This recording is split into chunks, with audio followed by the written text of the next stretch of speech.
Baik, selamat pagi semua. Selamat pagi Bu Afifa. Baik, selamat pagi Bu Dia.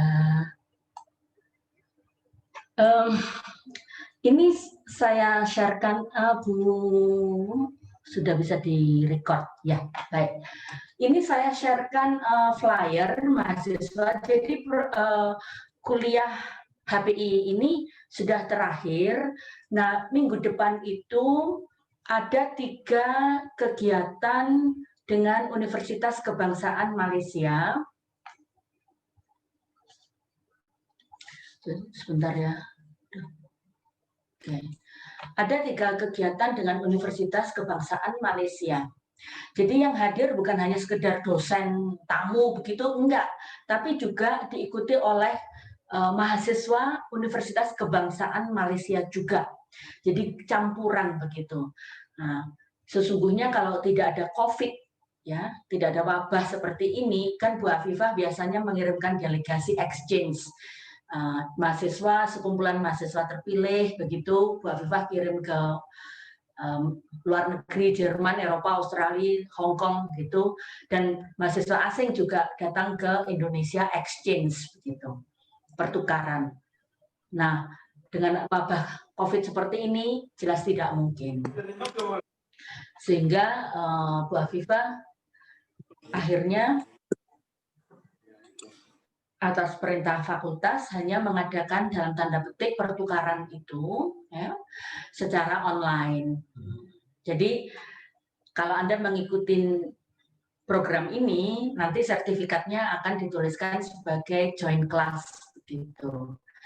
Jadi mahasiswa Universitas Kebangsaan Malaysia juga akan mendapatkan sertifikat bernama joint class. Ada 3 hari, saudara. Anda bisa lihat di Instagram officialnya Brawijaya, Fakultas Hukum Brawijaya, atau di websitenya, ya, website resmi FAUB. Jadi yang pertama hari Senin, tanggal 7, tentang materinya human rights. Terus yang kedua hari Selasa, tanggal 8, materinya tentang national legal system, ya. Jadi seperti hukum Indonesia itu sistemnya gimana dibandingkan dengan hukum Malaysia. Kemudian terakhir yaitu hari Rabunya, nah, tanggal 9 Desember. Semuanya ketiga-tiganya jamnya sama, yaitu kalau waktu Indonesia Barat 3:30, ya, 3:30 sampai 5:30, 2 jam. Nah, itu yang terakhir itu adalah terkait dengan hukum perdata internasional. Jadi Bu Afifah membahasnya dari hukum keluarga, begitu. Hukum keluarga macam-macam kan, ya. Kalau pihak Malaysia, Dr. Muhammad Helmi membahasnya dari bagaimana pengadilan syariah. Jadi menarik, ya. Bagaimana pengadilan syariah di Malaysia itu menerapkan hukum perdata internasional, menyelesaikan perkara-perkara dalam hukum perdata internasional. Jadi kuliah hari Kamisnya tidak ada karena kalian kalian harus menghadiri kuliah yang ini, kuliah yang joint class dengan Universitas Kebangsaan Malaysia. Jadi habis ini flyer dan juga materi, tapi materinya dari saya, sebab materinya dari dosen UKM itu belum ada. Saya harapkan dengan Anda saya share materi sejak sekarang, itu Anda sudah siapkan pertanyaan-pertanyaan, begitu kan? Siapkan pertanyaan-pertanyaan, jadi waktu perkuliahan yang akan datang itu jangan sampai pertanyaan-pertanyaan atau waktu sesi tanya jawab itu didominasi oleh mahasiswa Malaysia, kan malu. Jangan karena mahasiswa Malaysia memang lebih baik bahasa Inggrisnya terus kalian diam gitu, ya. Itu seperti membawa nama buruk nanti untuk mahasiswa FAUB, begitu kan, membawa nama buruk. Jadi Anda lebih baik membaca materi yang saya share nanti melalui koordinator, sejak awal Anda susun pertanyaan. Nah, tanggal 10-nya itu adalah saya akan memberikan kuis sekali lagi. Jadi harap Anda ingat tadi rame di kelas satunya, kelas yang pagi. Loh, bukan sudah ada tugas yang itu ya, menyusun pertanyaan untuk kuliahnya Profesor Leon Trakman itu kan sudah ada tugas loh. Kalau tugas itu kan boleh lebih dari satu mahasiswa, gimana sih? Jadi haknya dosen juga memberikan tugas. Jadi tanggal 10 itu adalah tidak ada perkuliahan karena Bu Afifah kebetulan juga menguji kompre ya, mahasiswa S1 yang mau lulus itu kompre tesis itu mulai jam 8 sampai jam 12.30 tanggal 10 itu. Jadi tidak ada perkuliahan tapi diganti kuis ya. Jadi seperti itu. Ini saya umumkan sejak awal supaya kalian siap hadir kuliah dengan Universitas Kebangsaan Malaysia hari Rabu ya 9 Desember jam 5:30 sampai jam 5:30 sore. Sedangkan hari Kamisnya kuliah diganti dengan kuis karena Bu Afifah ada menguji kompre begitu. Jelas ya mahasiswa, jangan lupa diisi daftar hadirnya. Mahasiswa, sekali lagi ini saya berbicara tentang kelas A. Yang kelas C nanti diatur dengan dosennya sendiri Bu Diah dan Bu Hikmatul Ula. Kelas A karena Bu Afifah rajin memasukkan apa itu daftar hadir ya, kan mahasiswa mengisi daftar hadir di Google Form. Terus kemudian Bu Afifah input di presensi mahasiswa. Muncul beberapa 4 anak kalau nggak salah. Ada tulisan merah. Karena mungkin sudah melebihi presentasi ya. Walaupun ini wabah COVID, tapi bukan berarti kalian kemudian seenak udel begitu kan ya. Jadi ada 4 mahasiswa yang tertulis itu tidak dapat mengikuti UAS. Ya, tidak dapat mengikuti UAS. Jadi mereka-mereka yang sudah terblokir oleh Siakat karena Bu Afifah memasukkan apa itu presensi kalian ke presensinya kelas A HPI, terus ada muncul tidak dapat mengikuti UAS, berarti nilai UAS kalian 0 ya. Ini sudah saya warning sejak sekarang. Jadi mumpung masih ada 2 kali tatap muka lagi, tolong disiplin mengisi Google Form. Kalau Anda tidak mengisi dan muncul di sistem Siakat itu adalah kata-kata tidak dapat mengikuti UAS juga 0 nilainya UAS-nya. Jelas? Ya, bukan salah Bu Afifah. Salahkan sistem. Tapi nggak ada sistem itu salah. Selalu biasanya itu human ya, human error. Jadi ini untuk kelas A, perhatikan. Bu Afifah izin bertanya, apabila ada kelas jam 3:30. Jadi Anda yang ada perkuliahan seperti biasa menyusul ya, menyusul. Fauzi ini kelas A apa C?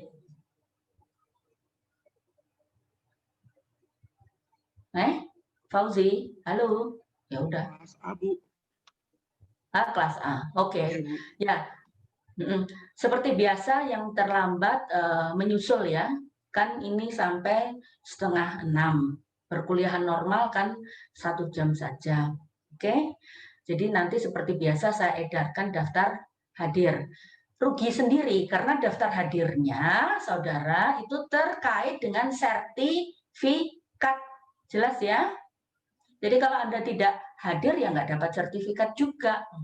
Salah, rugi sendiri kan. Jadi ini kan difasilitasi. Ya terserah Anda deh, gitu aja. Ya, mau dapat sertifikat atau tidak. Jadi ini ada sertifikat karena yang tanda tangan sertifikatnya 2 dekan. Tidak hanya dekan FAUP tapi dekan Fakulti Undang-Undang. Di sana namanya bukan Fakultas Hukum, Fakulti Undang-Undang, Universitas Kebangsaan Malaysia. Siap? Oke, jelas? Ya, sekarang kita mulai perkuliahan, saudara.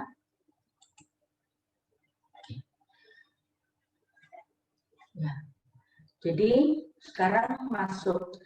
Ini adalah materi sesungguhnya di antara tujuan belajar hukum perdata internasional ini sesungguhnya adalah tujuan terakhir dari hukum perdata internasional. Oke. Tujuan yang terakhir. Jadi kalau kita ingat kuliah yang pertama kali, ya, apa sih tujuan belajar ruang lingkup seperti itu? Masih ingat ya? Jadi ini materinya sudah saya jadikan PDF.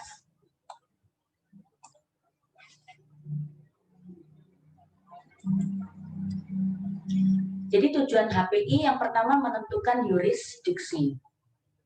Ya toh? Pengadilan mana sih yang memiliki kewenangan atas segala sengketa yang ada unsur asingnya? Pengadilan di luar negeri apa pengadilan di Indonesia? Kan gitu. Kan kemudian ada prinsip-prinsipnya yang sudah kita pelajari. Aktor, sekuitur, forum rei, ya kan, di tempat tergugat. Terus forum re sitai, ya. Jadi pengadilan itu adalah di tempat benda tetap berada. Terus kalau tergugatnya tidak diketahui tempatnya, bagaimana, ya toh? Itu kan kita pelajari tentang yurisdiksi. Nah, katakan pengadilan Indonesia sudah memiliki kewenangan ya berdasar prinsip-prinsip aktor, sekuitur, forum re sitai dan macam-macam tadi. Akhirnya kita sudah belajar sebelum ini, minggu-minggu sebelum ini, hukum apa yang berlaku gitu. Jadi kalau memang pengadilan Indonesia memiliki kewenangan untuk menyelesaikan sengketa perdata internasional, nah hukum apa yang berlaku yang harus diberlakukan. Nah kalau sengketanya tentang orang, ya hukum orang, keluarga seperti itu, hukum yang diberlaku adalah apa? Prinsip nasionalitas, berarti hukum nasional masing-masing pihak. Sengketa tentang kecakapan dan semacam itu. Kalau sengketanya tentang hak kebendaan, bagaimana? Kalau bendanya benda tetap, menggunakan prinsip apa? Lex re sitai, pasal 17 Algemeen Bepalingan atau AB. Ya toh? Kalau sengketanya tentang syarat formal, perbuatan hukum, yaitu prinsipnya locus rigid actum, pasal 18 Algemeen Bepalingan. Kalau sengketanya tentang kontrak, hukum apa yang dipakai untuk menyelesaikan? Yang berlaku apa? Hukum yang dipilih apa? Para pihak atau doktrin hukum yang memiliki karakteristik paling spesifik. Ya gitu kan kita belajar itu, prinsip-prinsipnya. Jadi nanti kuis maupun UAS juga tentang prinsip-prinsip itu. Selanjutnya mahasiswa, terakhir ya, ingat materi yang pertama, tujuan terakhir itu adalah HPI adalah untuk menentukan setelah pengadilan itu menyelesaikan sengketa, kan kemudian menghasilkan sebuah putusan, ya toh? Nah, sekarang pertanyaannya, putusan itu mau diapakan? Kan gitu. Apakah putusan yang sudah dibuat pengadilan asing, kalau yang berwenang pengadilan asing, oke, itu dapat diakui dan dapat dilaksanakan di Indonesia? Sebaliknya sama. Putusan pengadilan Indonesia atas sebuah sengketa HPI, apakah kemudian juga dapat diakui dan dilaksanakan di luar Indonesia? Nah, itu yang kita pelajari. Sebab kalau nggak bisa diakui dan juga tidak dapat dieksekusi atau dilaksanakan, ya putusan itu nggak ada gunanya kan? Hanya jadi kertas, putusan di atas kertas. Sehingga hari ini kita mempelajari tujuan HPI yang terakhir atau ruang lingkup yang terakhir. Nah, sebelum kita masuk ke teori, saya mengingatkan dulu harapan saya, kalian sudah mempelajari atau sudah mengambil perkuliahan atau sedang mengambil perkuliahan tentang hukum acara. Karena mau tidak mau kalau kita belajar tentang pengakuan dan pelaksanaan putusan asing, itu berarti kita berbicara tentang hukum acara juga kan, hukum acara perdata. Nah, dalam hukum acara, silakan Anda baca di buku-buku teks hukum acara itu perdata, ada beberapa jenis atau tipe putusan perdata.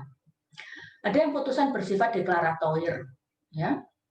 Jadi putusan bersifat deklaratoir itu biasanya bentuknya berupa penetapan, ya. Kalau di Indonesia penetapan, kalau di luar negeri bahasa Inggrisnya dibilang ruling, ya, rule.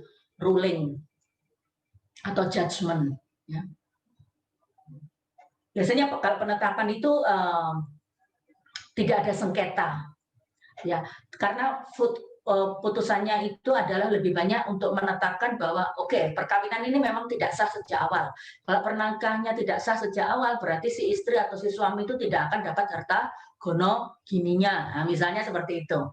Terus kalau orang tua Anda meninggal, ya, orang tua Anda meninggal misalnya, nah itu harus, nggak bisa tiba-tiba Anda itu bilang, oh aku itu mendapat warisan separuh karena saya itu ahli waris yang paling disayangi misalnya.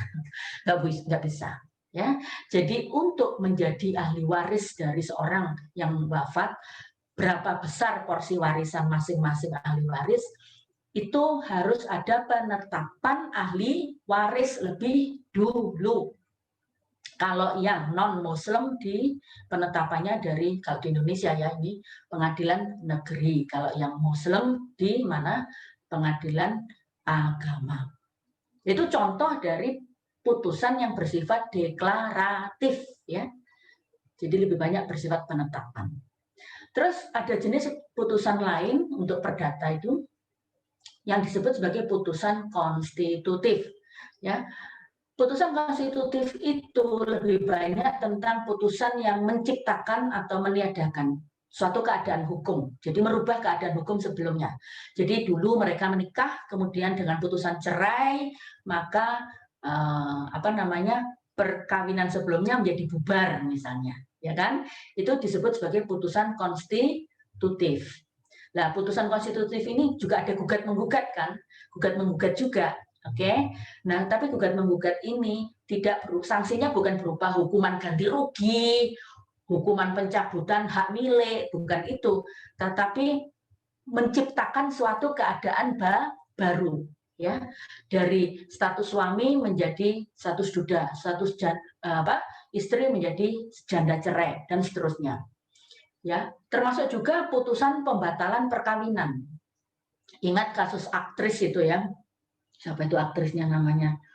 Aduh lupa sekarang. Ada yang bisa mengingatkan? Yang kawin dengan orang Jerman itu loh. Jessica Iskandar, Ibu. Iya Bu Dia, terima kasih. Bu, gimana? Mahasiswa yang lain malah nggak ngikuti ya. Jessica atau Jedar ya kan? Nah, masa nggak tahu kasus itu? Terima kasih Bu Dia. Ya, Jedar itu, nah ada gugatan juga kan? Suami Jermannya tiba-tiba bilang bahwa loh itu dulu perkawinannya itu kan nggak sesuai hukum agama kita seperti itu, sehingga ada putusan pembatalan. Itu disebut putusan konstitutif, ya. Tidak ada sanksi ganti rugi seperti itu, tapi sanksi putusan ini menciptakan sebuah keadaan yang baru. Nah, putusan yang terakhir itu adalah bersifat condemnatory. Dari bahasa Inggris to condemn, ya. Condemn itu artinya menghukum.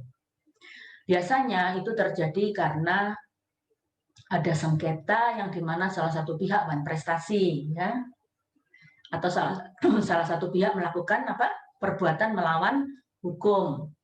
Anda menabrak mobil saya sampai hancur, ya, saya luka-luka, sehingga saya menggugat ganti rugi dan macam-macam. Terus Anda prestasi, sehingga saya juga minta supaya jaminan Anda kepada bank saya dieksekusi. Itu kan menghukum, saudara. Itu disebut condemnatory. Demikian pula sengketa perebutan hak asuh anak, misalnya, ya, antara pasangan suami istri yang sedang bersengketa. Mereka berebut hak asuh anak, sehingga akhirnya hakim memutuskan hak asuh anak diberikan kepada ibunya saja, ya, atau bapaknya saja. Itu juga merupakan putusan yang bersifat condemnatory. Jadi itu deklaratoir, itu artinya untuk status, ya, perkawinannya itu sah atau enggak sih, kontraknya itu sejak awal sah atau enggak sih, ya, itu. Terus kalau yang deklaratoir, konstitutif itu adalah putusan yang bersifat menciptakan atau meniadakan atau merubah keadaan hukum sebelumnya, ya. Janda dari istri menjadi janda cerai, ya kan? Dari anak yang nggak punya orang tua menjadi anak yang punya orang tua karena menjadi anak angkat, itu konstitutif. Terus putusan kondemnatoir yang bersifat menjatuhkan hukuman kepada salah satu dari pihak yang bersengketa. Ketika putusan ini yang bersifat final, ya kan? Karena Anda juga tahu ada putusan sela, ya toh, hukum acara, putusan sela atau putusan provisi, ya kan? Itu putusan sela. Yang Bu Afifah ajarkan di kuliah ini adalah pengakuan dan pelaksanaan putusan, tapi putusan yang bersifat final, yang sudah terakhir, bukan putusan sela, bukan putusan provisi, oke? Jadi, putusan final itu ya 3 macam ini sifatnya. Baik, sekarang kita masuk, apa sih arti dari pengakuan putusan? Nah, secara praktek, selalu ditulisnya itu seperti ini di mana-mana. Buku-buku apapun Anda baca itu selalu tulisannya adalah pengakuan dan pelaksanaan putusan. Nah, padahal secara akademik atau teori, makna dari pengakuan ya dan pelaksanaan itu berbeda makna hukumnya, oke? Tapi kalau prakteknya selalu ditulisnya jadi satu, pengakuan dan pelaksanaan, sehingga orang berpikirnya oh itu podo wae. Enggak, ya, tidak. Secara teori itu ada perbedaan, walaupun secara praktek tidak begitu kelihatan perbedaannya. Orang selalu ngomong pengakuan pelaksanaan, pengakuan pelaksanaan. Nah, kalau kita berbicara teori, mari kita pahami dulu apa sih yang dimaksudkan pengakuan. Jadi kalau di negara-negara common law, Indonesia kebetulan civil law kan, negara common law itu putusan asing, putusan dari pengadilan negara asing itu layak untuk diakui, layak, ya. Karena apa? Karena adanya doktrin HPI di negara-negara tersebut. Yang pertama adalah doktrin committed and obligation. Committed itu artinya patut, ya, kepatutan, doktrin kepatutan, saling menghormati. Obligation itu kewajiban. Jadi makna doktrin committed and obligation itu adalah di negara-negara common law, itu umum sudah di Inggris terutama. Itu mereka biasanya sangat menghormati putusan pengadilan negara lain. Sangat menghormati, mengakui. Kalau sudah diputus dengan benar ya, kecuali bisa dibuktikan sebaliknya. Kalau pengadilan negara lain itu memang pengadilan korup ya, yang penuh suap seperti gitu ya, nggak layak. Kalau kita mengakui putusan yang didasari dengan suap kan ya itu melanggar hak juga, hak asasi manusia juga. Jadi intinya putusan pengadilan negara lain yang sudah due process ya, yang sudah sesuai dengan tata cara dan fair terhadap para pihaknya didengar dua-duanya, saksi-saksi didengar, para pihak tidak bias seperti itu. Nah, kalau di Inggris biasanya putusan negara lain apapun itu mesti diakui sama mereka. Karena mereka pikirannya praktis. Kalau kami mengakui putusan negara lain diharapkan juga mengakui putusan kami, pengadilan kami. Begitu. Kan itu tambah mengurangi beban perkara. Sekarang kalau Anda lihat di pengadilan Indonesia, Mahkamah Agung itu sampai megap-megap ya, numpuk perkara. Karena apa? Sudah diputus di luar negeri, kalau di Indonesia masih di sidang lagi. Akibatnya ya numpuk perkara nggak selesai-selesai. Tapi kalau kita mengikuti prinsip doktrin committed and obligation ini, maka putusan negara lain sepanjang itu sudah diproses dengan benar, tidak berpihak, tidak ada suap dan seperti itu ya, jujur, why not? Jadi arti pengakuan itu artinya apa? Putusan tersebut tidak diadili lagi. Tidak diorat-arit lagi, ya sudah diputuskan kita masih ngadili lagi, itu berarti tidak mengakui. Tapi kalau sudah diputus terus kita mengakui, berarti ya kita tidak akan memproses lagi, karena itu ada doktrin yang bernama res judicata dan doktrin estoppel. Jadi doktrin res judicata itu kurang lebih kalau Anda baca slide saya, ya, itu kurang lebih di Indonesia itu, ya, tapi pidana sih ini, prinsipnya ne bis in idem. Kalau subjek perkaranya sama, para pihak perkaranya sama, sudah diputus, ya, pengadilan lain misalnya sudah diputus di Surabaya, pengadilan negeri Malang tidak boleh mengambil perkara itu, karena itu kalau di perdata melanggar pasal 1917 BW. Pidana pun juga sama, makanya prinsip ne bis in idem itu sesungguhnya dipidana, ya.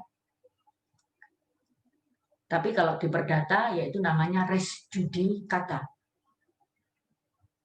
Jadi sama, kalau ada prinsip res judicata itu harusnya juga berlaku untuk tidak hanya putusan sesama di dalam negeri seperti Surabaya dan Malang, tapi juga misalnya sudah diputuskan dengan benar di Singapura, ya, sudah diputuskan dengan benar di Singapura, ya sudah nggak usah diputus lagi dong di Indonesia, nggak usah disidang lagi.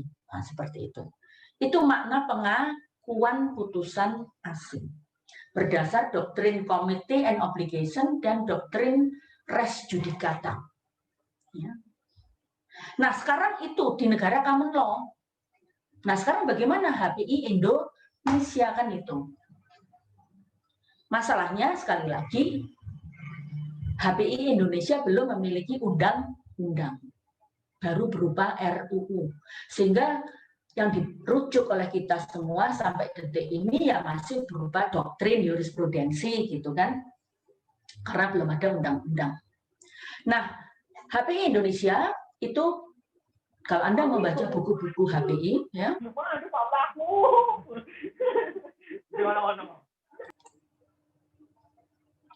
jadi kalau Anda membaca buku HPI ya di Indonesia itu, Indonesia tidak menganut doktrin committee and obligation. Jadi tidak ada kewajiban pada pengadilan Indonesia untuk menghormati atau melaksanakan mengakui putusan asing. Tidak ada kewajiban dan ya prinsip komite itu tadi nggak ada.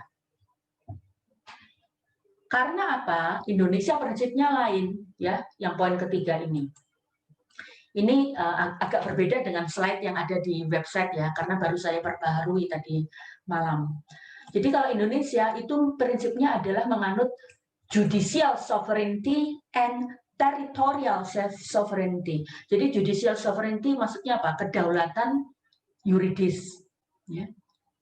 Kedaulatan pengadilan. Pengadilan itu bagian dari aparatur negara. Jadi kita memiliki kedaulatan, tidak bisa diintervensi, gitu. Intinya seperti itu oleh negara asing. Kita memiliki kedaulatan wilayah juga. Jadi putusan pengadilan asing ya hanya berlaku di wilayah asing. Oke.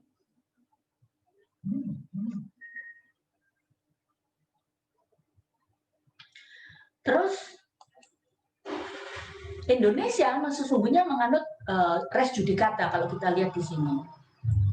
Ya, pasal 1917 BW. Namun itu hanya berlaku untuk putusan domestik. Ya, maksudnya itu tadi yang saya beri contoh. Kalau sudah diputus di mana? Pengadilan Negeri Surabaya, ya tidak berlaku di Pengadilan Negeri, tidak boleh lagi diadili oleh Pengadilan Negeri Malang. Oke. Gitu. Jadi harus sampai selesai, harus diselesaikan oleh Pengadilan Negeri Surabaya. Jadi apakah sampai banding, sampai kasasi, ya harus dari Pengadilan Negeri Surabaya. Kalau sudah diputus Singapura, ya kalau kita menganut res judicata ya, kalau ya biarin putusan yang di Singapura itu mau dibanding, bukan dibandingnya di Indonesia, gitu loh. Bandingnya tetap di High Court atau Pengadilan Tinggi Singapura sampai Mahkamah Agung Singapura. Seperti itu. Itu kalau res judicata. Jadi Indonesia tidak menganut res judicata untuk putusan pengadilan asing, tapi menganut res judicata untuk putusan pengadilan yang domestik. Indonesia mengakui, bersedia mengakui putusan asing, putusan pengadilan negara asing, dengan catatan yang terakhir ya, hanya jika terdapat perjanjian timbal balik atau traktat begitu. Traktat pengakuan putusan antar negara. Nah, sampai detik ini Indonesia belum memiliki traktat tentang itu. Ya, dengan kata lain berarti putusan pengadilan negara asing belum bisa diakui di Indonesia, dan sebaliknya putusan pengadilan negeri Indonesia tidak bisa diakui di negara asing. Ini berbeda misalnya dengan di negara-negara Uni Eropa. Ya, Anda tahu kan Uni Eropa. Jadi putusan pengadilan negeri di Belanda itu otomatis sudah menjadi putusan dari pengadilan Jerman juga, otomatis. Itali. Jadi putusan pengadilan negeri Belanda otomatis diakui dan dilaksanakan di seluruh negara-negara Eropa, anggota Uni Eropa. Karena mereka memiliki traktat untuk itu. Ya, kesepakatan. Indonesia, ASEAN nggak ada ASEAN. Jadi sampai detik ini Indonesia memang tidak memiliki traktat atau perjanjian internasional timbal balik pengakuan putusan pengadilan antar negara. Sehingga yang masih berlaku juga adalah kita lihat pasal, jadi tentang putusan pengadilan asing itu sampai sekarang masih merujuk pada ketentuan pasal 436 Reglement Rechtsverordening. Ini adalah hukum acara perdata juga. Tapi berbeda dengan HIR atau RBG, RV ini fokusnya adalah sesungguhnya aslinya adalah untuk pengadilan acara perdata untuk pengadilan khusus orang Eropa. Ya, tapi karena HIR RBG itu tidak lengkap mengatur ketentuan acara perdata yang ada unsur asingnya, maka dalam HPI itu RV masih sering dirujuk, ya, seperti itu. Jadi kalau berdasar RV kita lihat bersama, ya, intinya ayat 1, putusan-putusan hakim negara asing tidak dapat dijalankan di wilayah hukum negara Indonesia. Putusan-putusan hakim negara asing tidak dapat dijalankan di wilayah hukum negara Indonesia. Ya, kecuali, nah ini, kecuali hal-hal yang putusan-putusan terkait pasal 724 KUH dagang. Jadi kalau Pak putusannya berhubungan dengan pasal 724 KUH dagang, ya, maka tidak perlu lagi diadili di Indonesia, langsung dilaksanakan putusan asing itu. Sedangkan putusan-putusan di luar pasal 724 KUH dagang, ya, di luar pasal 724 KUH dagang, kalau kita lihat ayat 2, harus diajukan lagi perkaranya, diperiksa lagi dan diputus lagi di muka pengadilan Indonesia. Nah, sekarang kita bertanya, apa sih sesungguhnya isi pasal 724 KUH dagang itu? Ya. Jadi pasal 724 KUH dagang itu, kenapa putusan asing di bidang pasal 724 itu bisa langsung dilaksanakan di Indonesia? Jadi kalau kita lihat pasal 724 KUH dagang,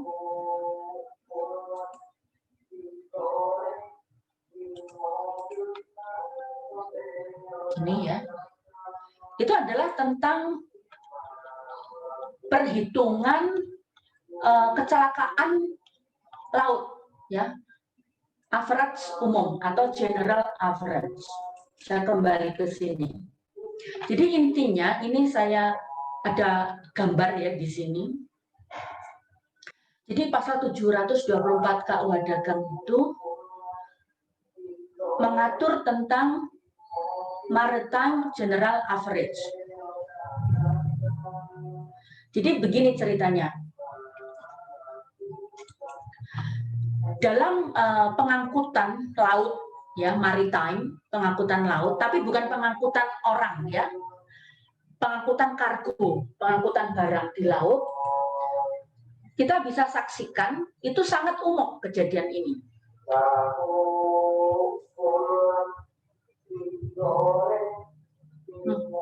Orang jual tahu. Jadi ini bagian dari shipping law. Berbeda dengan yang diajar Ibu Dr. Diana ya. Ibu Dr. Diana itu mengajar law of the sea, hukum laut, tapi publik kan, terkait dengan apa batas zona eksklusif ekonomi, batas laut antara Malaysia Indonesia dengan Laut Cina Selatan, publik ya. Nah, kalau kita berbicara maritime shipping law di sini kita berbicara perdatanya. Misalnya Anda mengirimkan kargo ya, diekspor ke China menggunakan kapal pengangkut. Nggak tahu, mungkin kapal pengangkut itu bisa saja dari perusahaan Singapura, Australia, lewat Indonesia, Tanjung Priok, ngambil kargonya Anda, dan seterusnya. Nah, di tengah perjalanan, ya di Samudra Hindia atau seperti itu, ada badai. Tidak hanya kecelakaan yang disebabkan alam, tapi juga bisa human error. Kapalnya kebakaran, atau bahkan tabrakan ya, seperti collision, seperti yang di gambar pertama ini, itu tabrakan. Sehingga kargonya rusak, atau kapal itu biasanya ada kecenderungan mau tenggelam. Atau kalau kapalnya terbakar, kapalnya harus ditow. Ditow itu ditarik segera, ya, kargo-kargo di atasnya dibuang supaya kapalnya tidak tambah tenggelam, terbakar, dipadamkan dan ditarik ke pelabuhan yang terdekat. Berarti di sini kita berbicara ada kargo yang dibuang, tapi juga ada kargo yang terselamatkan misalnya, ya toh? Jadi kalau kita berbicara maritime general average yang disebut oleh pasal 724 KUHD, itu kita berbicara ini. Intinya apa? Pengadilan terdekat, karena nggak mungkin kasus seperti gini dibawa ke pengadilan di negara asal, di Jakarta, di Singapura, kan nggak mungkin. Katakan ini terjadi di India, paling dekat dengan India. Ya sudah, pengadilan India akan menyelesaikan sengketa ini. Intinya, general average itu semua pemilik kargo di atas kapal yang menderita bahaya dan sebagainya itu harus bertanggung jawab rata terhadap kerugian yang ditimbulkan atas kecelakaan selama pengangkutan kargo itu. Jadi walaupun kargo mereka selamat misalnya ya, tidak ikut terbuang di laut, mereka yang pemilik kargo yang selamat juga harus menanggung kerugian. Biaya penarikan kapal, biaya penyelamatan kapal dari kebakaran, ya termasuk menanggung biaya mereka-mereka yang kargonya hilang, dibagi rata. Itu diputuskan oleh pengadilan yang terdekat ya yang ada di situ. Sejauh ini mahasiswa untuk kasus-kasus maritime shipping itu sayang Fakultas Hukum UB tidak mengembangkan. Padahal kalau di Jakarta itu law firm yang handle shipping law itu, karena kan tetap lawyer ini akan terbang ke India, ke Hong Kong ya, yang terkenal dengan Admiral Court ya, pengadilannya khusus, namanya Admiralty Court ya, pengadilan mahkamah pelayaran seperti itu. Banyak kasus-kasus kapal ya collision punya orang Indonesia itu yang akhirnya diselesaikan di muka pengadilan Hong Kong, pengadilan Singapura, jarang yang di Indonesia. Karena entah kenapa shipping law itu tidak berkembang. Padahal itu kita berbicara nilainya bisa miliaran triliunan ya. Seperti ini, sayang sekali. Jadi ini masih terbuka pada Anda juga. Kalau Anda mau menulis skripsi, coba itu. Jarang yang menulis tentang shipping law dari sudut perdata. Ya, itu bagus.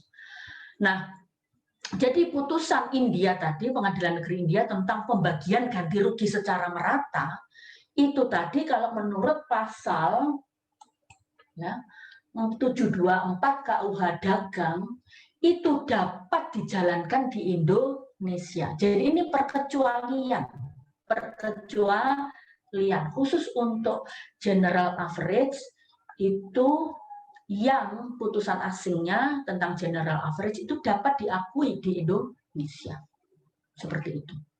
Putusan yang lain itu tidak dapat. Clear ya? Kemudian ada doktrin. Walaupun secara umum, secara prinsip itu Indonesia tidak mengakui putusan asing ya karena kita memiliki prinsip apa tadi judicial sovereignty and territorial sovereignty, tapi beberapa doktrin termasuk RUU HPI tahun 2015, RUU ya masih RUU, itu mengusulkan bahwa putusan asing tapi yang bersifat deklaratoir dan konstitutif itu layaknya diakui saja di Indonesia. Ya, jadi walaupun secara prinsip putusan asing itu tidak dapat diakui kecuali putusan tentang maritime general average yang tadi saya ceritakan, itu RUU HPI dan juga banyak sarjana hukum Indonesia menyebutkan kalau putusan asingnya itu hanya bersifat konstitutif atau deklaratif, harusnya bisa diakui saja, ya. Tidak harus diadili lagi. Saya beri contoh. Kalau sudah putusan pengadilan Singapura ya menjatuhkan putusan perceraian pada pasutri Indonesia atau pasutri Indonesia yang kawin dengan orang asing, putusannya sudah dijatuhkan di Singapura perceraian itu, nggak usah lagi dong diadili di Indonesia, lah tambah nggak karu-karuan. Ya kalau hasil putusannya sama, di Singapura itu sudah bercerai, di Indonesia tidak bisa bercerai, lah tambah nggak karuan. Nah, bisa dipahami di sini ya. Jadi putusan perceraian di pengadilan asing itu tidak diadili lagi di Indonesia. Itu makna dari pengakuan asing, putusan asing yang bersifat deklaratoir dan konstitutif. Putusan pengangkatan anak. Seorang anak sudah sah diadopsi menurut putusan pengadilan Australia. Ya nggak usah diadili lagi dong di Indonesia. Karena itu hanya bersifat konstitutif atau deklaratif. Itu contoh-contoh seperti itu. Ya, ini berdasar doktrin seperti itu. Jadi yang tidak diakui di Indonesia itu adalah sesungguhnya putusan pengadilan asing yang bersifat kondemnatoir, yaitu tadi yang menjatuhkan sanksi. Ada sanksi entah itu ganti rugi, penyitaan, itu yang memang harusnya tidak bisa diakui dan dilaksanakan di Indonesia. Kalau itu semua sarjana Indonesia setuju, karena adanya pasal 436 RV. Sehingga dalam kontrak internasional, walaupun kontrak internasional itu umum ya, karena azas kebebasan berkontrak, para pihak boleh memilih hukumnya sendiri, para pihak boleh memilih forum pengadilan yang disukai. Sangat tidak dianjurkan untuk kalau para pihaknya adalah salah satunya orang Indonesia, dalam kontrak internasional mereka mencantumkan klausula choice of court yang menunjuk pengadilan asing. Walaupun itu pengadilan Singapura yang memang bersih ya, jujur. Karena apa? Yaitu tadi pasal 436 RV menyebutkan bahwa putusan pengadilan asing tidak dapat dilaksanakan di Indonesia. Jadi jangan gunakan klausula choice of court yang menunjuk atau choice of forum yang menunjuk pengadilan asing. Kalau choice of forum dalam kontrak internasional itu menunjuk arbitrase asing, beda. Arbitrase itu beda ya dengan pengadilan. Nanti kita bahas lebih lanjut. Jadi ini konsekuensi dari pasal 436 RV dan prinsip judicial sovereignty yang mengakibatkan putusan asing pengadilan ya, putusan pengadilan asing tidak dapat diakui di Indonesia. Nah, sekarang kita berbicara tentang pelaksanaan. Tadi pengakuan. Jadi pengakuan itu maknanya adalah kalau sudah diputus oleh sebuah pengadilan, ya pengadilan lainnya nggak usah menangani perkara yang sama lagi, tidak usah diadili lagi. Itu artinya mengakui putusan sebelumnya. Nah, kalau pelaksanaan itu berarti kita berbicara apa? Eksekusi.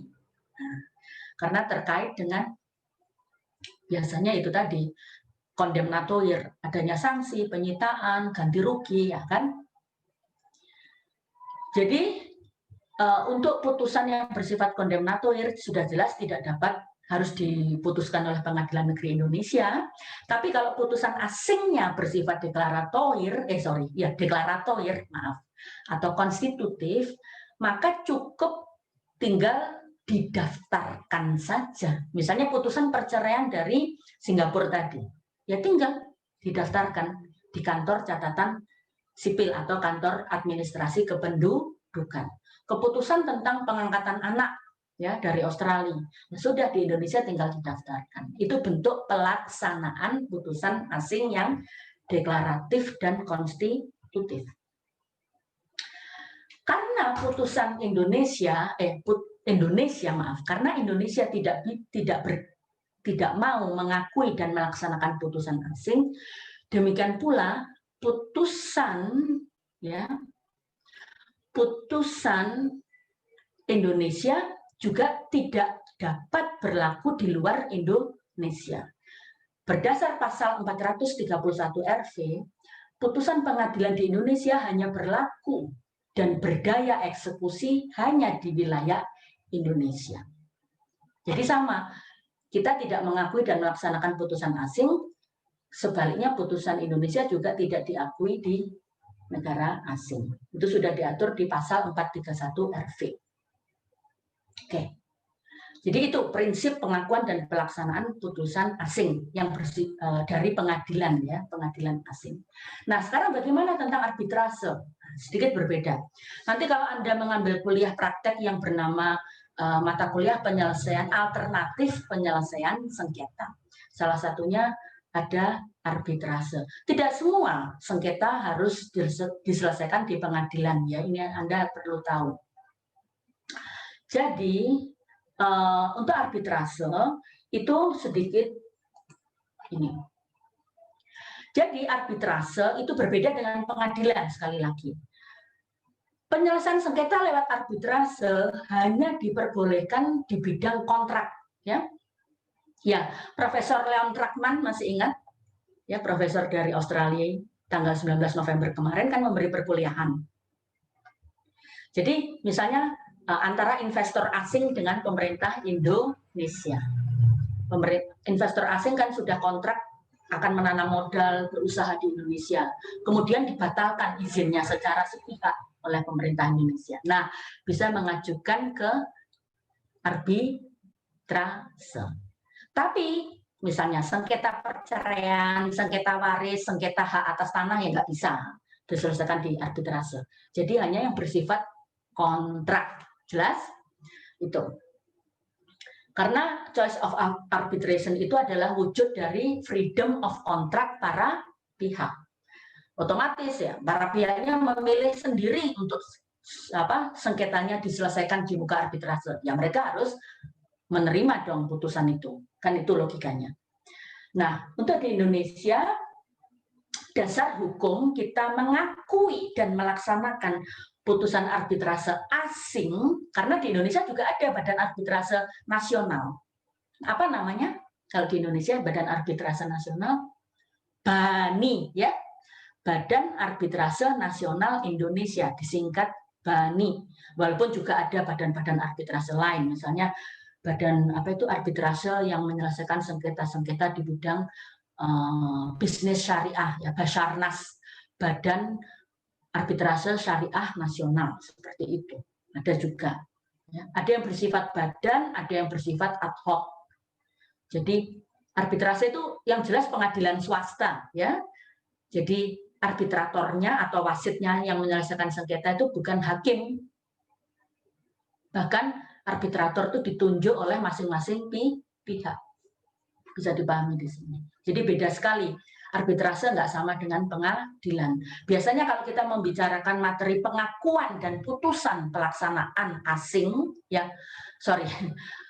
pengakuan dan pelaksanaan putusan asing itu kita biasanya maksudnya adalah putusan pengadilan asing. Tapi ini saya tambahkan aja supaya Anda paham apa bedanya putusan pengadilan dengan putusan arbitrase.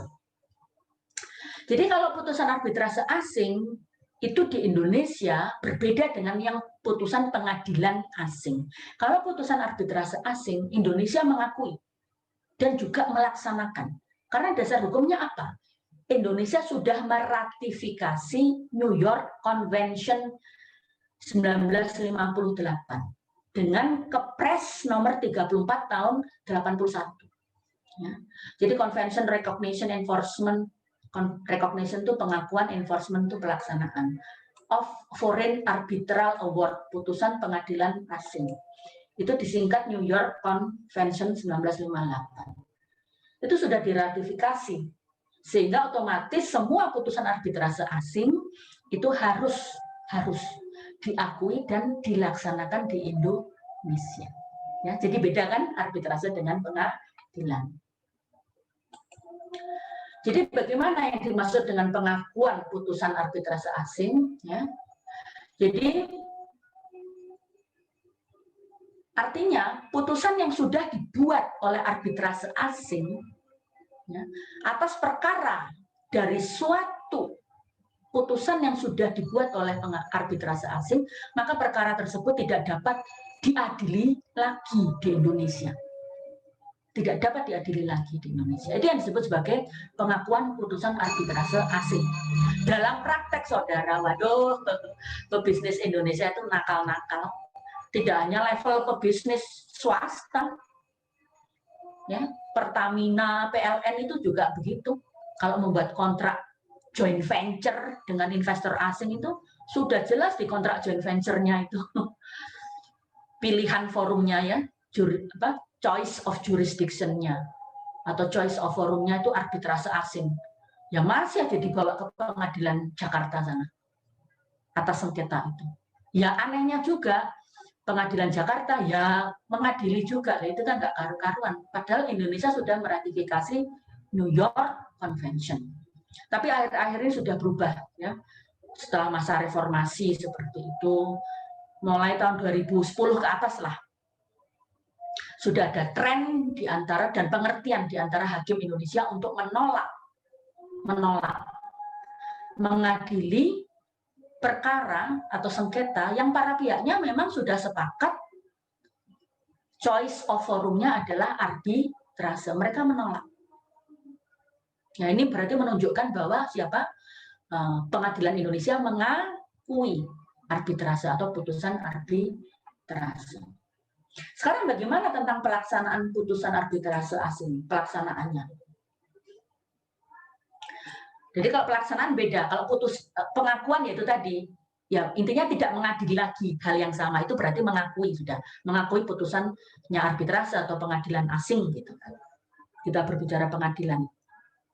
Nah, kalau pelaksanaan itu sama, berarti kita berbicara tentang masalah eksekusinya.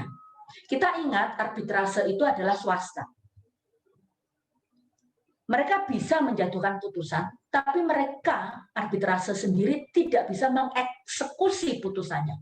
Jelas, saudara? Jadi misalnya putusan arbitrase ICSID, ya, yang disebut Bunanda atau Profesor Leon Trachman, yang ICSID itu International Center for the Settlement of Investment Dispute, ya.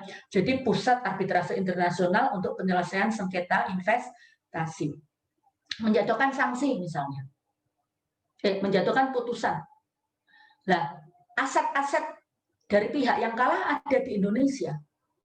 ICSID International Center tadi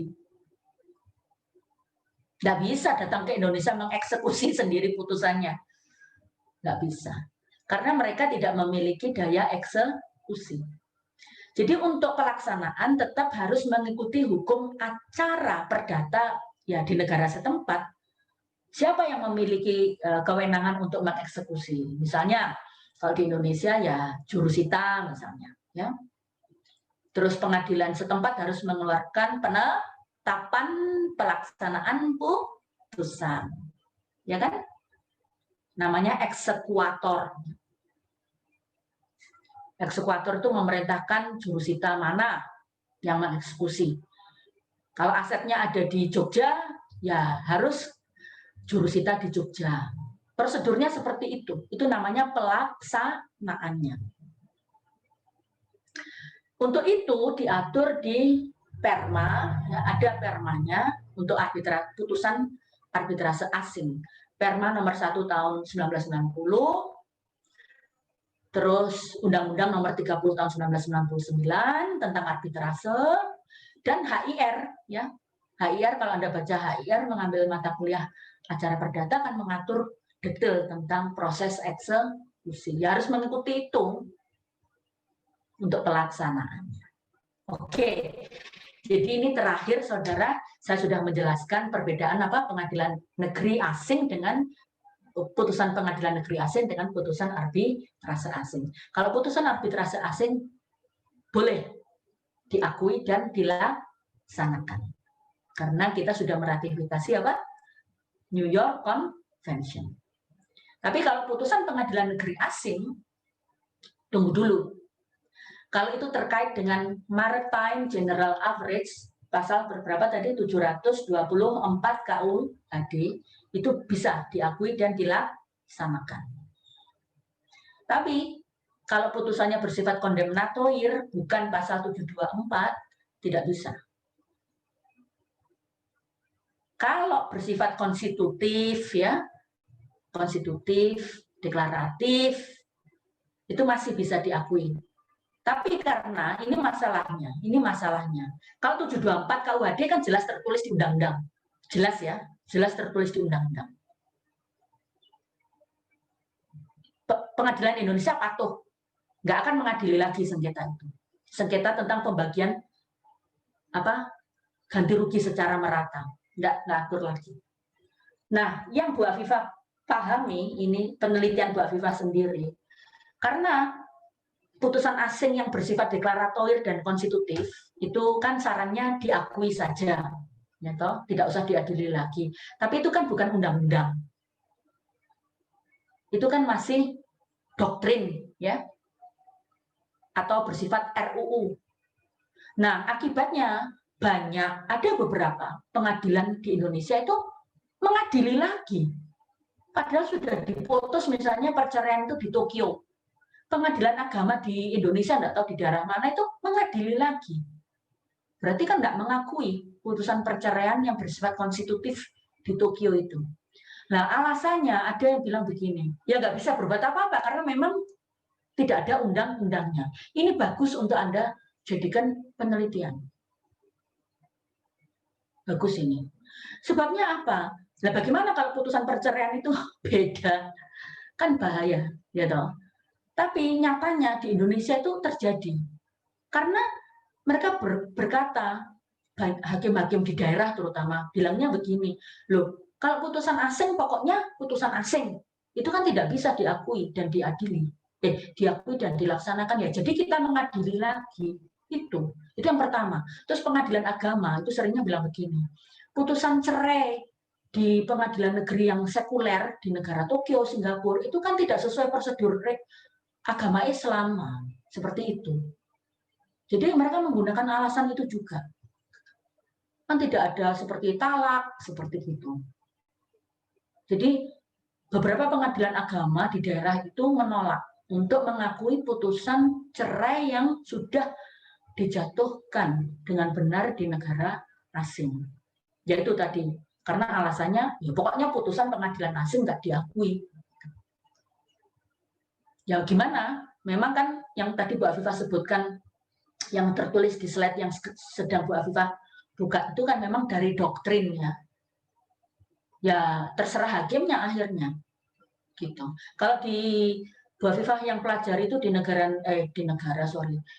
pengadilan-pengadilan negeri kota besar seperti Jakarta rata-rata sudah menerima.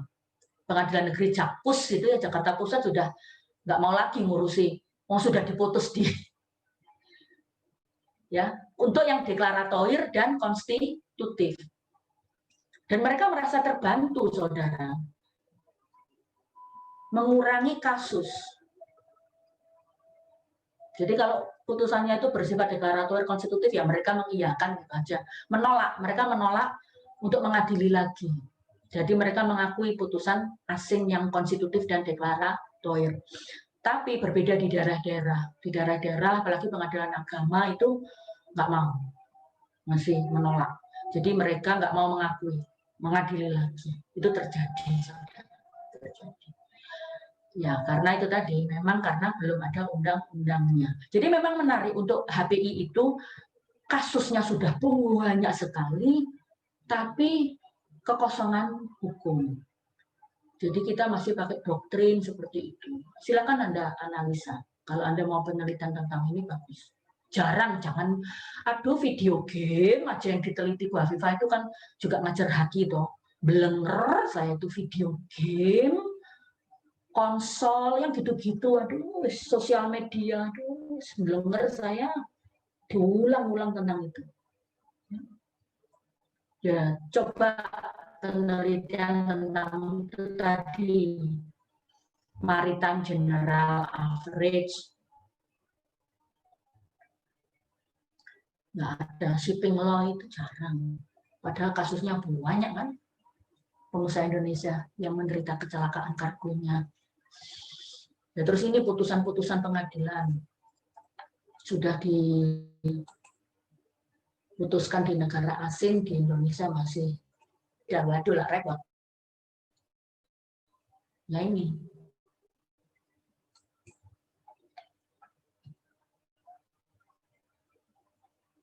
Baik, mungkin saya akhiri itu. Jadi untuk kuliah join kelas, yang ada kuliah menyusul enggak apa-apa. Terus yang penting mengisi daftar hadir. Terus tanggal hari Kamisnya adalah apa? Kuis ya, karena Bu Afifah menguji skripsi. Baik, terima kasih perhatian saudara, terima kasih Bu Dia, terima kasih Bu Cindy, terima kasih Bu Hikmatul Ula kalau ada. Kalian boleh meninggalkan ruang. Terima kasih, Bu. Bye. Terima kasih, Bu. Semuanya tidur. Terima kasih.